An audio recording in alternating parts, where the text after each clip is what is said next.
Okay, first podcast, Hawaii Real. Yeah. Guest with me, buddy, about 7 years now, Randy Gonce. Thanks for having me. Yeah, thanks for coming out. So, you tell us a little bit about yourself, where you're from originally. We just discussed this. He's wearing a lacrosse t-shirt, and, you know, we love lacrosse here at Hawaii Real.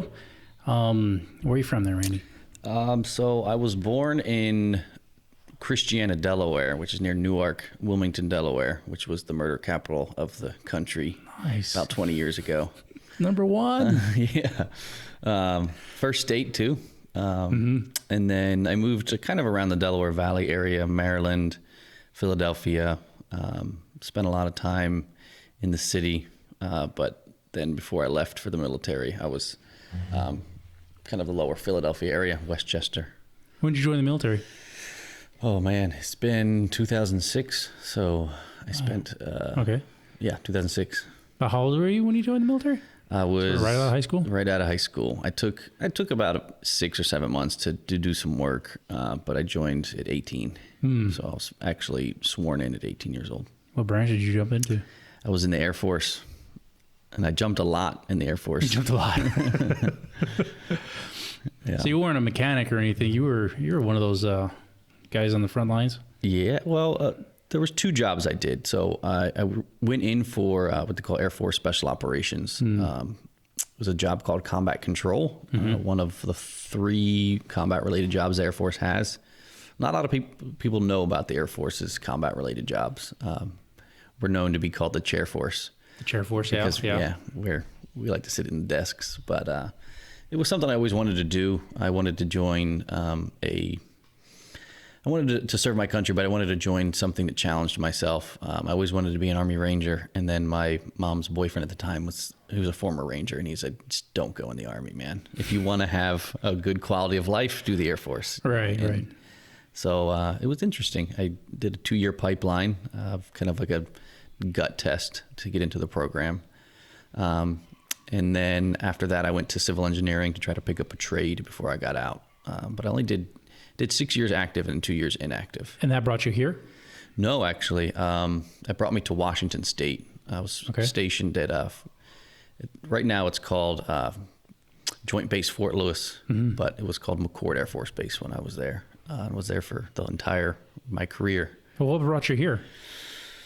Oh, the sunshine. Yeah, the weather. The beach. When I got out, I was at a moral crossroads with myself. Okay. I had grown up my whole life wanting to be gung-ho and join the military, and I did that, and I got to go to, do the job I wanted to do, and was sent to combat a few times, and I kind of had a awakening of the reasons why we were overseas, the reasons why we were doing the things we were doing. What happened? I think it was seeing the effects that the war was having on the people who actually lived in the countries. Now, you got deployed to both Iraq and Afghanistan? I was so both conflicts. There's the OIF, Operation Iraqi Freedom, and Operation Enduring Freedom, OEF. And I was deployed in support of both of those wars, but to different countries and different areas. So first time was staged out of Kuwait and then operated into Iraq from there. Second time was staged out of UAE and then operated into Afghanistan from there.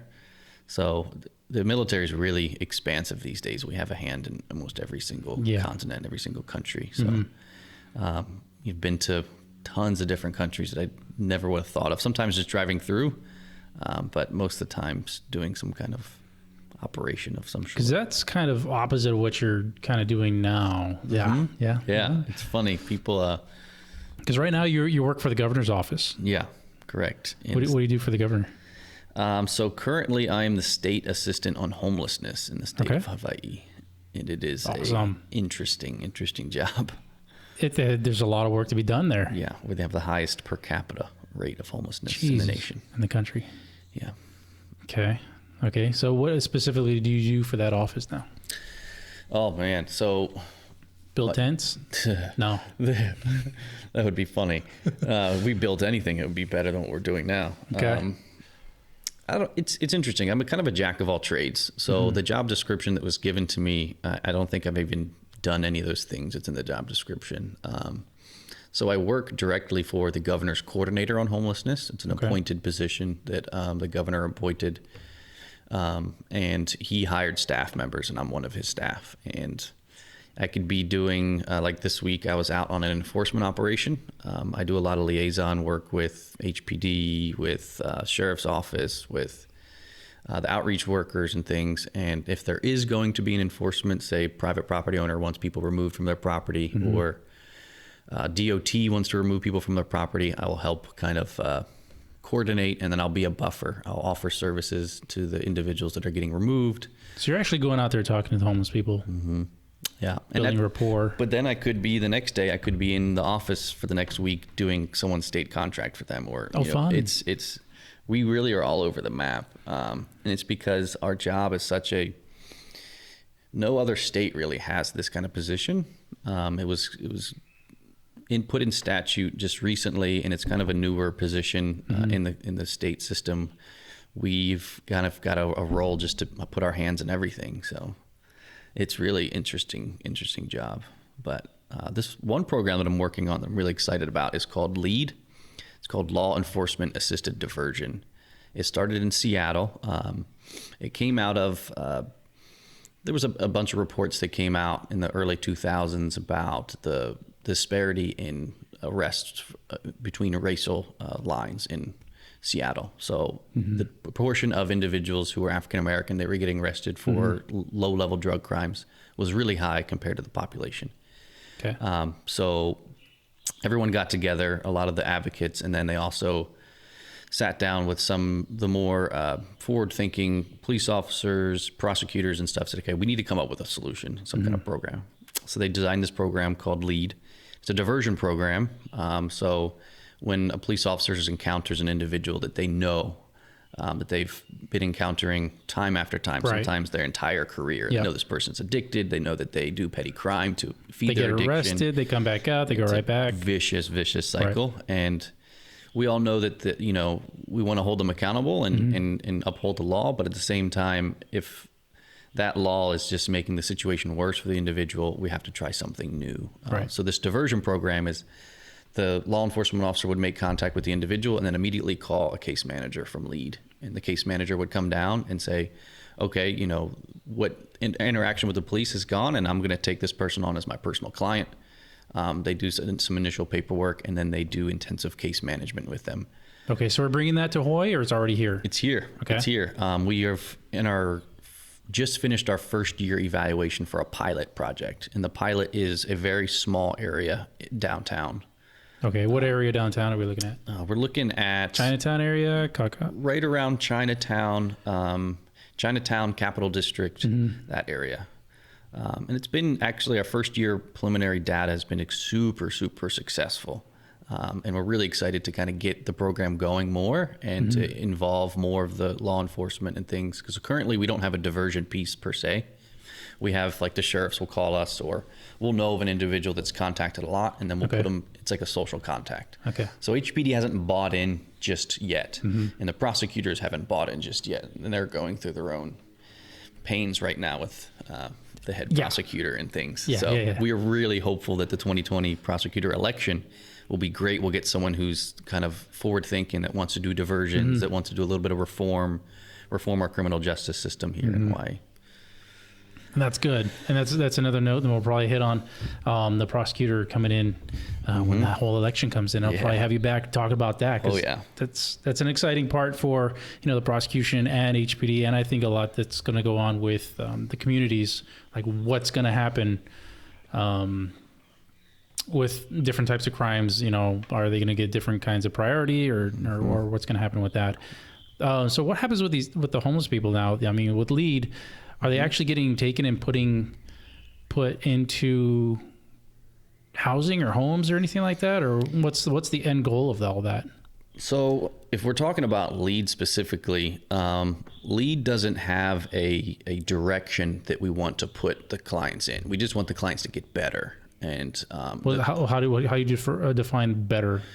And that is kind of where this preliminary data is going to be headed. So what's really great, I just went to Seattle, I think it was about 2 weeks ago, and went through the actual National Support Bureau and then the individuals who designed this program. And they were training us and letting us sit on their meetings. And one of the things they told us is that it's a very harm reduction model where we want the individuals to have autonomy and feel like they are able to make decisions on their own, instead of us telling them, hey, you're addicted, we're going to get you into a program, or hey, you live on the street, we need to get you into a house.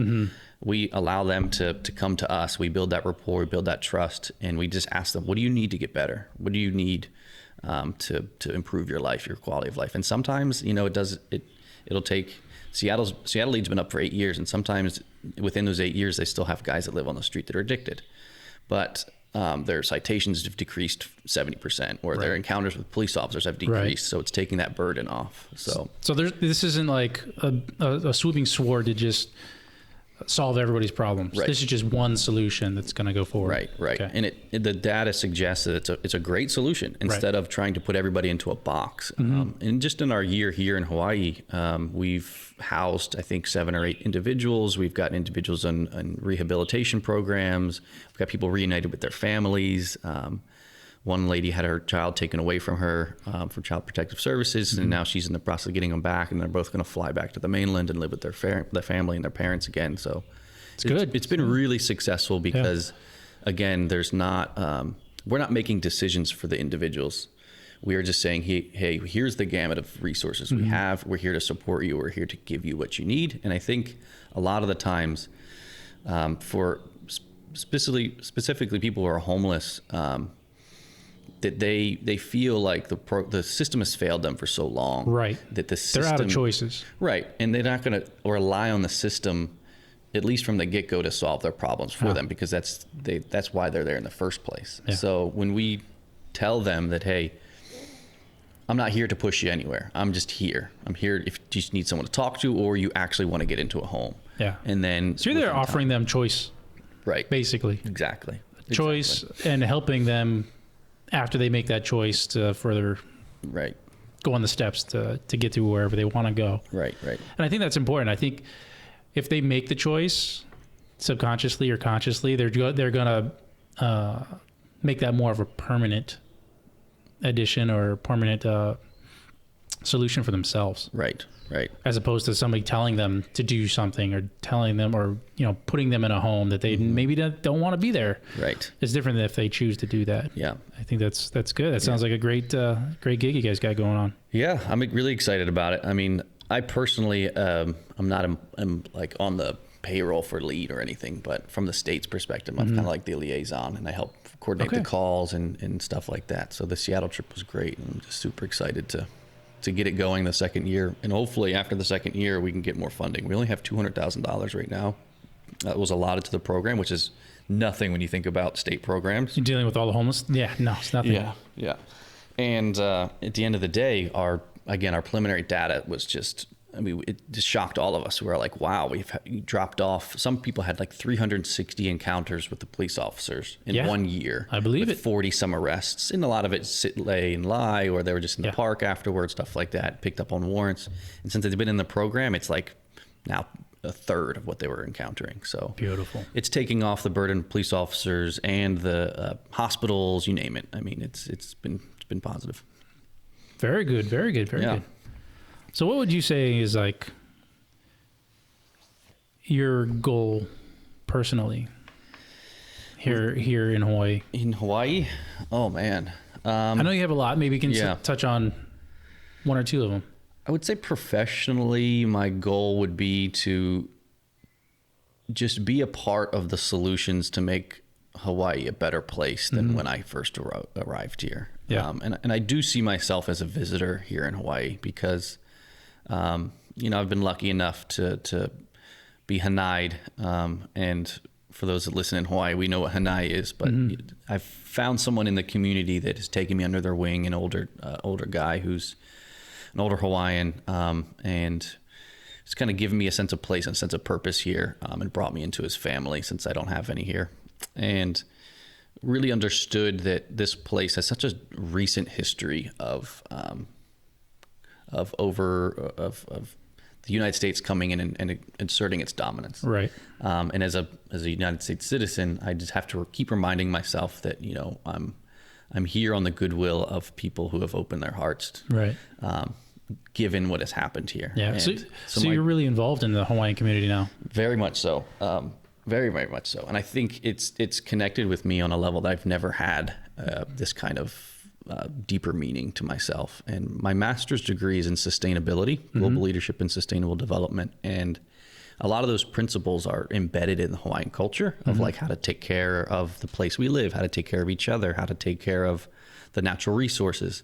It's not a concept, it's an actual way of being. Right. And I think that really spoke to me too when I was learning a lot of these concepts in my master's degree. I was all like, and related them to my uncle. He was all like, yeah, bro, we didn't have to learn this in school. This is just who we are, and it's funny because we always talk about like, oh, the sustainability is this new buzzword. And it's like, no, the word has been around, but the concept has been ingrained in people and in culture for thousands and thousands of years. Right. That's how humanity has grown. Right.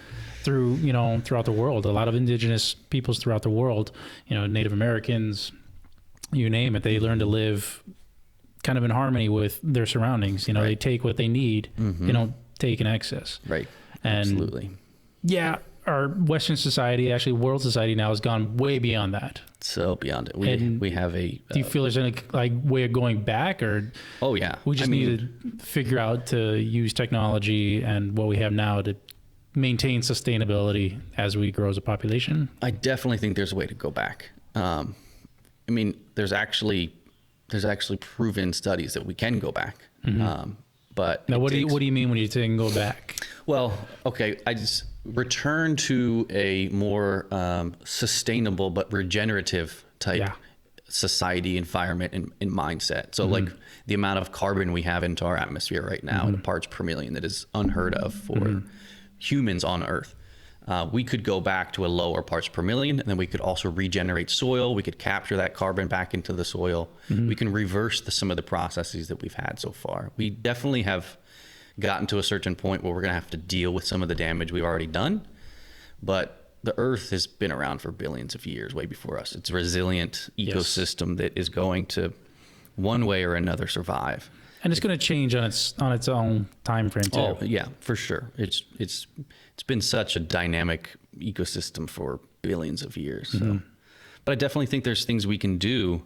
Specifically, we have a very dominant thought of economics and society of like a pro-growth model. If you're not growing, if your economy is not growing, then all of a sudden it's seen as a bad thing. So the definition of a recession is if you have 2 consecutive quarters of no growth in your economy. So it could be zero. You could not have any incomes or inputs and outputs that are growing, and it would be, but in my opinion, that's completely a flawed thinking, because it doesn't take into account the things that me and you take and care for in our lives. The time we have with our family, the stream that runs through the back of our house that provides, whether it be well-being or clean drinking water, because most of our drinking water here in Hawaii comes from the mountains and they're able to filtrate it and things like that.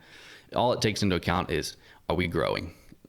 And what's coming in and what's coming out. Right, and that's a dangerous model to look at. Very you look dangerous. at countries like China, India, who are growth mindset oriented, predominantly.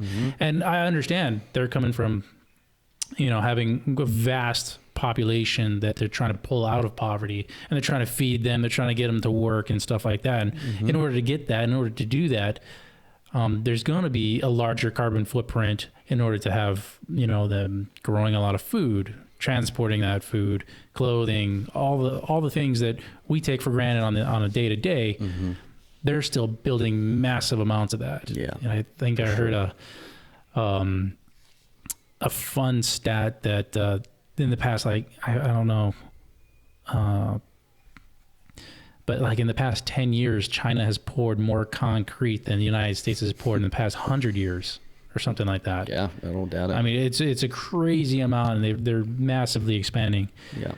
And I know on their point of view, they are a growth mindset, and I think in the United States, what you bring up is a great point, that once you get to that very large economy and you are kind of comfortable in your lifestyle where you don't have to hunt for your food. You don't have to make your own clothing, that kind of thing. You do need to start to sit back and take care of the land and start to look at, growing the economy is not the only thing. Totally. Having a household with multiple jobs just to make the bills, just to buy a house is not the only thing. Right. You do need to take care of your children. You do need to be home for them. You need, you need to teach them correct ways. Yeah. Agreed. And then working hard all the time is not the best. Not at all. Is not the end result. No, I mean, you see people like that work their butts off their entire career, then they retire, and within a couple of years of retiring, they die. It's like, that's not a life. It's not a life worth living. Right. Like, you're wasting away. Yeah. That's not cool. Yeah.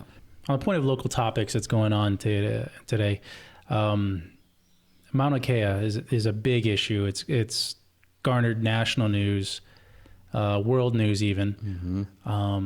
You've been up there. I have. I've been up there a few times. As working for the governor's office, or with the no? Okay. Personal time. Personal time. Yeah. So you're not going up there as a state representative at all. You're going up there. Right. On your personal time. So I have a few. Again, my Hanai uncle, who's a native Hawaiian, he's introduced me into a great community, and also working within politics here, you step into so many communities, and one of my communities happens to be a community that's fighting for Native Hawaiian sovereignty to gain the civil rights and the human rights back for Hawaiian people that were taken away about 200 years ago now. So I went up there. I took some time off work and went up there to stand with my family and what they call themselves, the Kiai, or the protectors. Right. Right when the first, what they call kahea, the call for action to come out, happened, when individuals had, they chained themselves to the cattle grate, and then they put a line out in front of the road to stop any equipment from going up to Mauna Kea. And it was, it was an amazing, almost over emotional, overwhelming experience to see, because from my understanding in the history that I've known, is the Hawaiian community has been fractured for a long time, and there's many different factions and stuff. And this was a moment where everyone got together and said, look, if we want what we want as Hawaiians, we want to be seen as people, and we want to have our rights back, it's important for us to support each other and come around a common issue. And Mauna Kea was that for the Hawaiian people. Has that continued to start molding them together, all these different fractured groups and stuff? Big time. And because that's what's been missing. And I was a Kamehameha graduate, and from an outsider, because I was a military brat growing up, and then came into Kamehameha schools, so I was seen as an outsider, and I saw myself as an outsider. And going through the sovereignty issues of the 90s and the 2000s, it was blatantly apparent that it was fractured, and there were different groups all over the place that wanted different things. Right. And one person was important here, one person was important here, and I was like, wait, who's in charge of the Hawaiian sovereignty movement? There wasn't. Right. And you look at comparable to like Native American communities across the United States and Canada, they have like one tribe here that takes care of this geographical area. In Vancouver, they have the First Nation. And I love the way that they have it. When I was up there, one of the things we got to see was that any kind of construction that goes on in any of these areas has to be approved by the First Nation. And the First Nation has they have committees and stuff like that, but they don't deny everything. They deny some things, but a lot of the things, they see like tourism industries. Okay, we're going to build a tourist attraction here. Here's what we need for you to build that. There's going to be money involved. There's going to be a lot of history, education involved with that tourism attraction. So when we went to this Mile High Summit thing, it was beautiful. First of all, you pay to get there, and you take this gondola up the mountain, and they really hearken on taking care of the land, taking care of the water, because it was right next to the water, and there was a mine over there, and the mine had like polluted the hell out of the water, and they finally closed it down, and the water there is pristine now, and the whales have started coming back. That's great. Yeah, and so like you see that kind of thing, and it's like, okay, we can live in harmony together, Totally. having new modern technology, buildings and such, but do it in a way that, you know, educates people about the culture that's here already. Right. And also helps actually fund or take care financially that that group that lives there now. Right. And that's something that Canada has done a better job, in my opinion, than our country on recognizing rights of Indigenous people. Yes. And you know, the environmental justice, environmental racism movement from the 70s and the 80s really came out of, at least in our nation, from at least raising the alarm from the African American community. Native American communities had been doing it for so long, but since there was such a stigma in our country still on Native Americans and their reservations and things, it took another marginalized group like the African Americans to come together and say, hey, stop putting power plants in our communities instead of, you know, disproportionately affecting us, and not putting them in whiter communities, things like that. They would always put them in kind of lower income, lower socioeconomic status areas. And one individual that kind of really rose out of that movement was a Dr. Robert Bullard.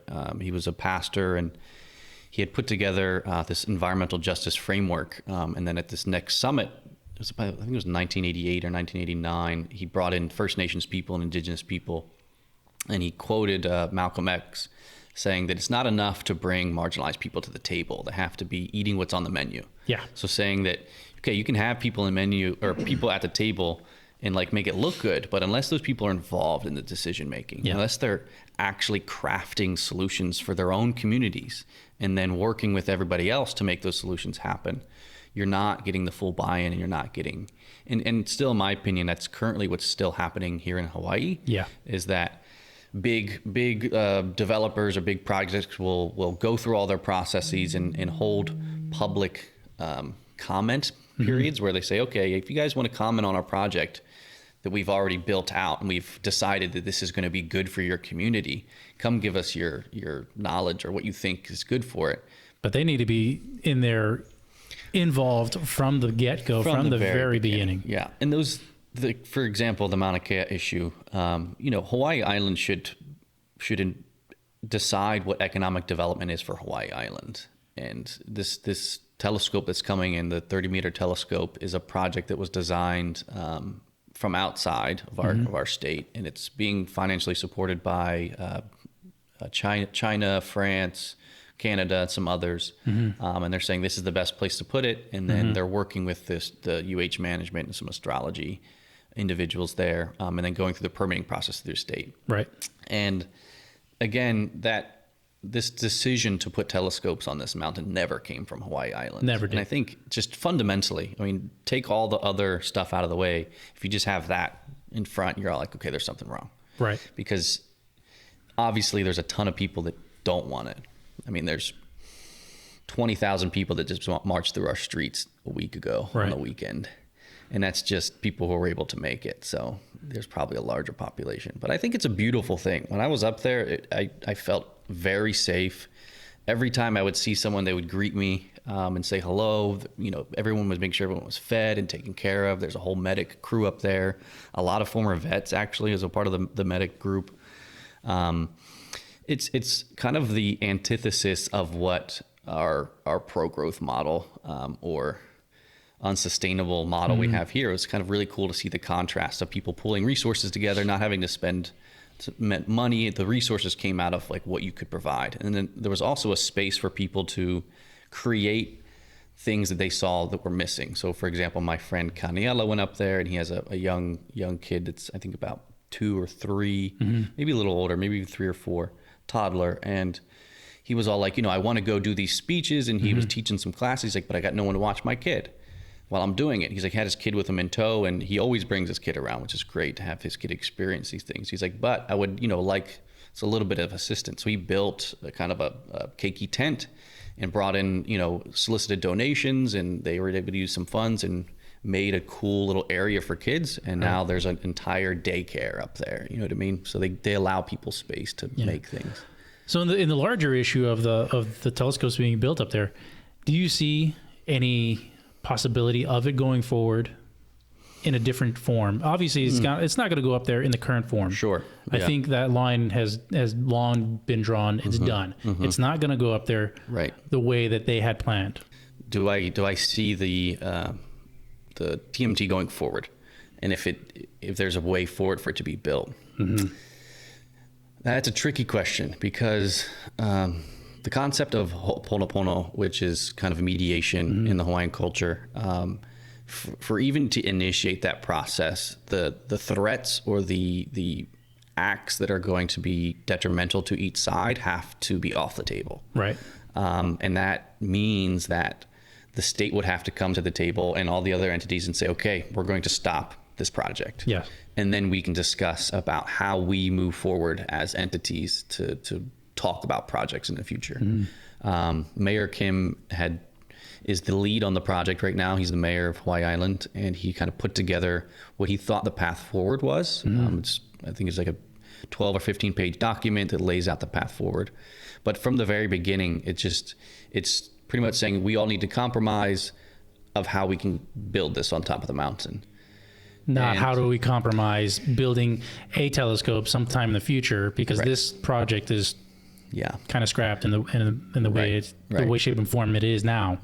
So I really feel like a lot of our public officials are missing the point. The point is that the compromises have been for so long on one side, which has been the side of the protectors, and the individuals in the Hawaiian community have compromised on, there's already 13 telescopes up there. There's only supposed to be 3 or 4. Then they pushed it to 13, and now they're saying, oh, we're going to take away one, and then we'll put this one up.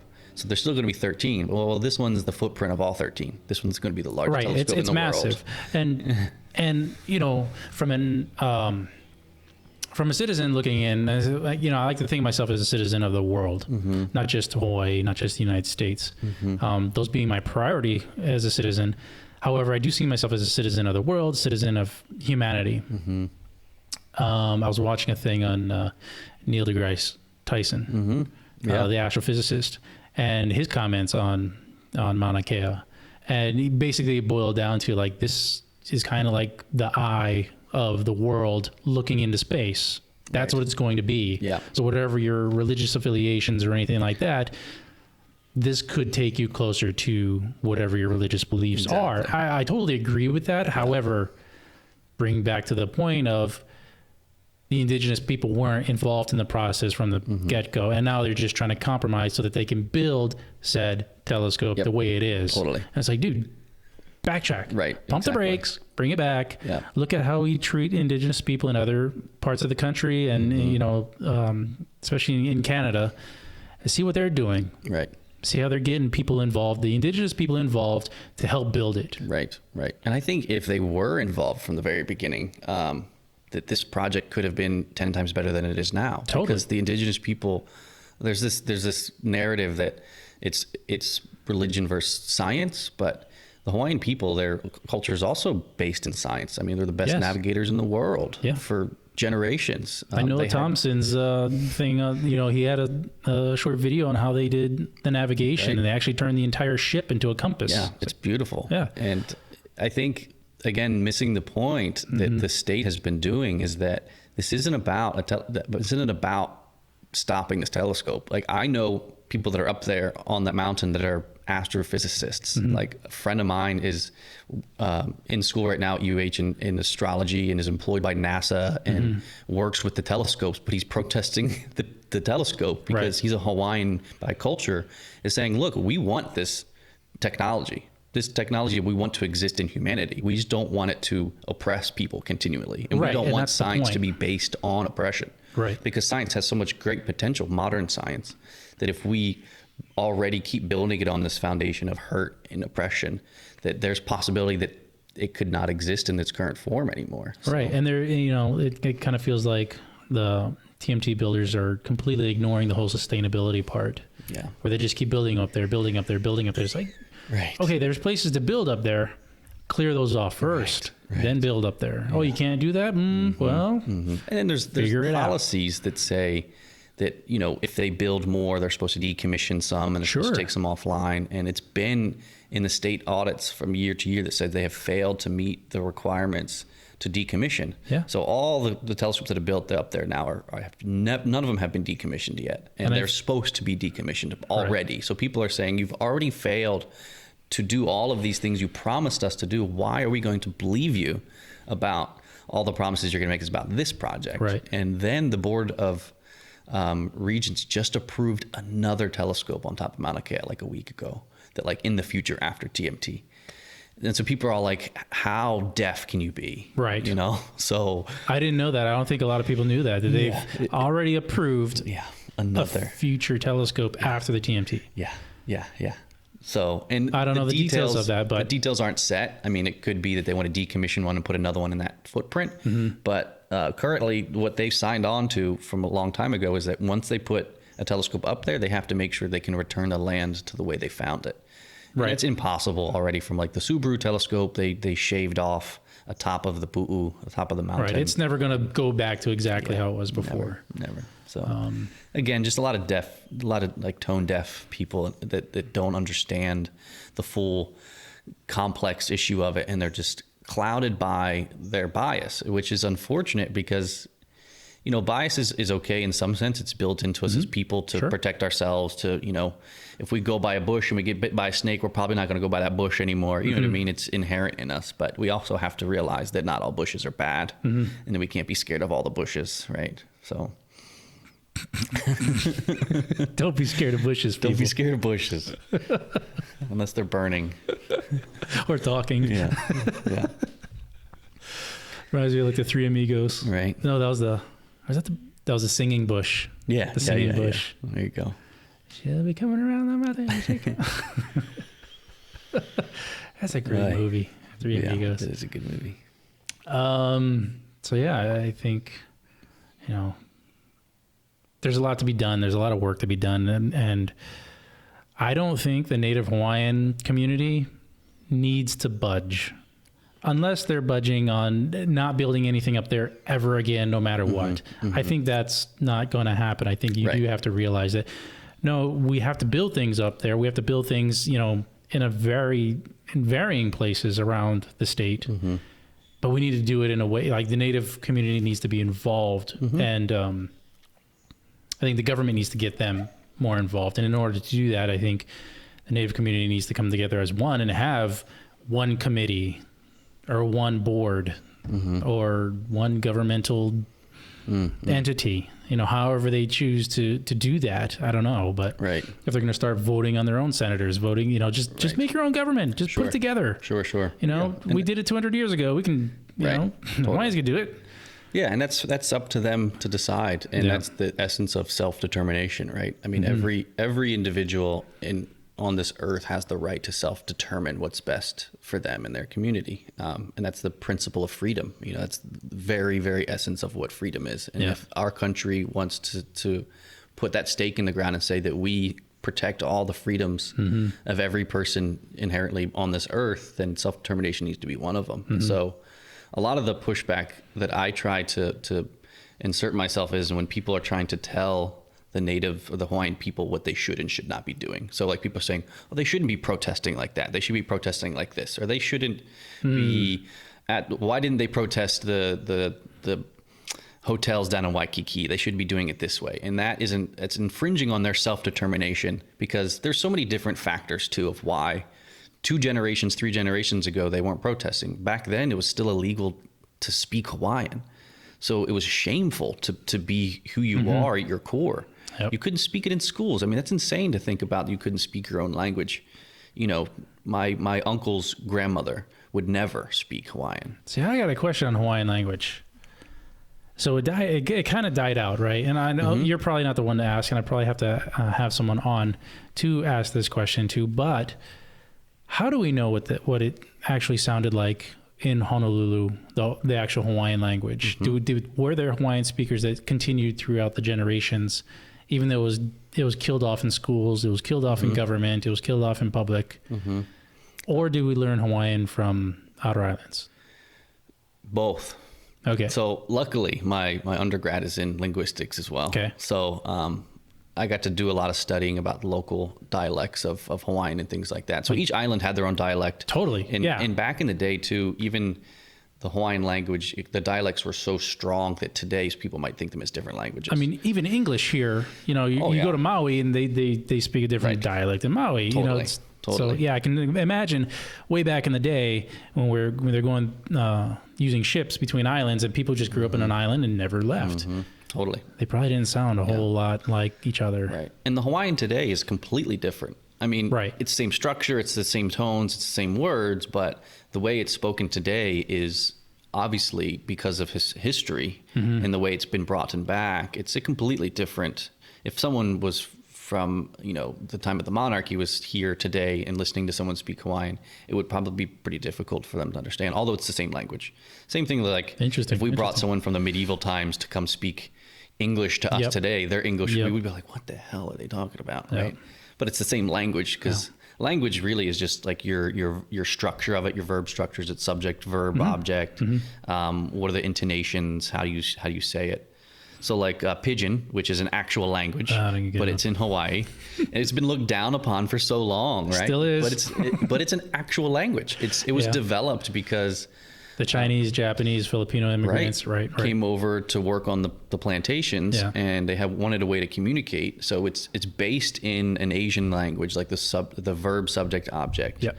And then it has like that kind of rocky up and down, like, oh, you like go up there, like it's a up and down, but which is very inherent in a lot of Asian languages. Right. So it's structurally. That's an awesome point. As a linguistic, it is an actual language. Yeah, I didn't make the connection until you just said it now. Like Pidgin comes from how Asian languages are structured. Totally. It's like, okay. Yep. That makes sense. And you can say there's like. You can actually have someone who studies Pidgin. There's people that study Pidgin and why they say like you speak Pidgin wrong because language has like rules and things. Yes. But Pidgin has gotten so relaxed and we can use it interchangeably in Hawaii. Right.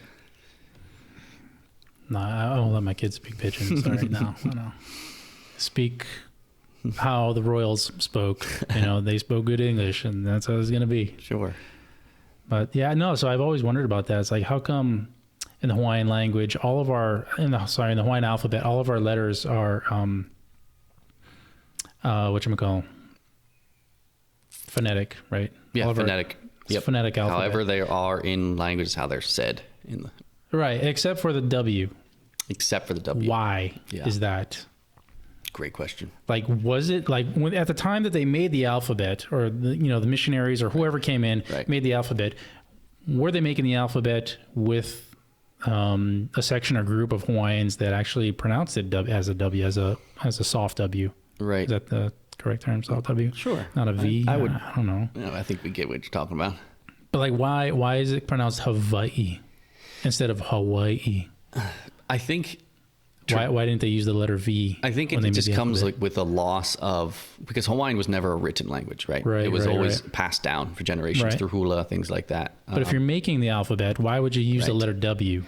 It's probably because the people who were making it, the missionaries, didn't understand the language, to be honest. There's a lot of instances of that in the way that they transcribed things and things like that. Like there's a whole, it's really, really interesting. There's a whole group of individuals in the Hawaiian community, the Atui. They're the ones that did that really crazy action on the Oha.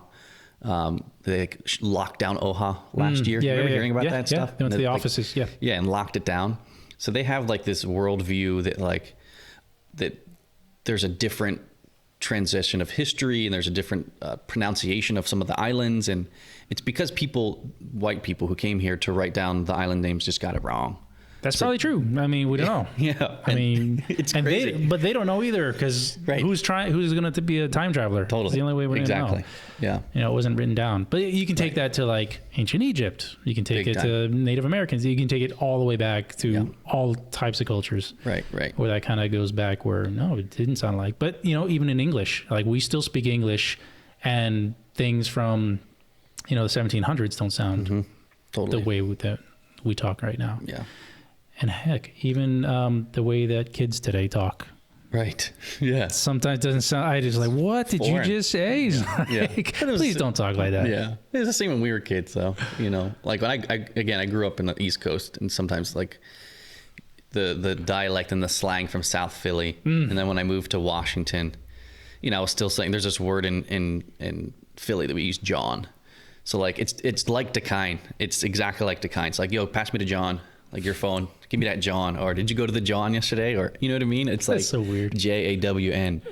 And so it's still to this day I have like little things, you know, that bring me back to Philadelphia that I always use and people don't understand. Do you have any accents? Do you do any accents? Not really. I mean, when people say when I drink, my accent comes out, but I don't drink much these days anymore. My drug of choice is Pakalolo these days. So I've got my card. I'm a medical patient, but I think it's a much more safe option than drinking alcohol, where it destroys my body and liver. What kind of accent comes out? Delaware? Delaware, like I need water from the zinc. Water. It's a very it's a very East Coast. I have like the long O's. All right. Well, thank you, Randy. It's been great. Yeah. Look forward to having more conversations here at Hawaii Real. We're going to bring on more guests from different walks of life. I think it's really important to have this kind of public discourse and dialogue and entertainment in Thank today's you. world. So It I is, appreciate yeah. you for taking this kuleana on and having a cool podcast. All right. And for everybody watching, if you haven't, subscribe. Click on the subscribe below. Start the conversation with people. Comment below on things you agree or don't agree with. Thank you. Aloha. Aloha. Stay happy, Hawaii. Yee.